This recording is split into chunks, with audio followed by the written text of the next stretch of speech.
Welcome to the safety broach of video, all about destructive floods. We are going to tell you the tips on keeping safe from them to prepare for a flood. In order to keep safe, you will need to call the flood line to get a warning. Also, use sandbags to keep the water from flooding and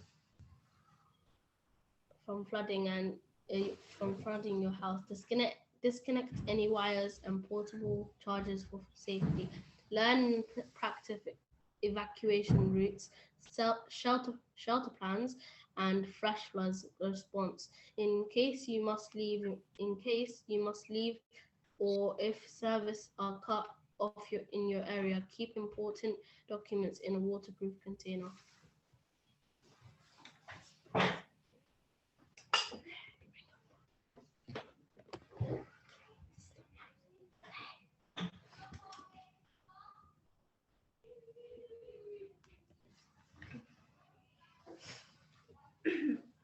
During a flood, if you are stuck in a building, get to the highest floor in the building.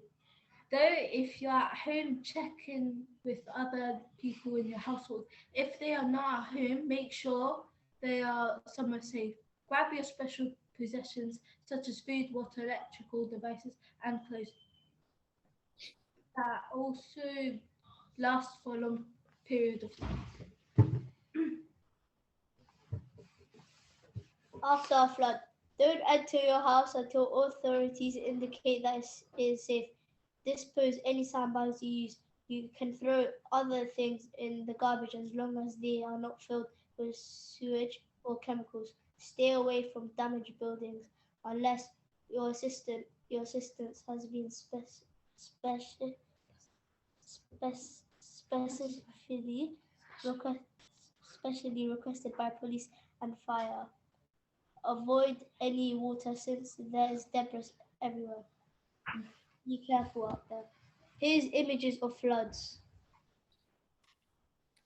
During a flood, you can you can go in like lots of people went in lots of places to cover themselves like this one here. Of course, called tube station where they hid in there during a flood and like evacuated there.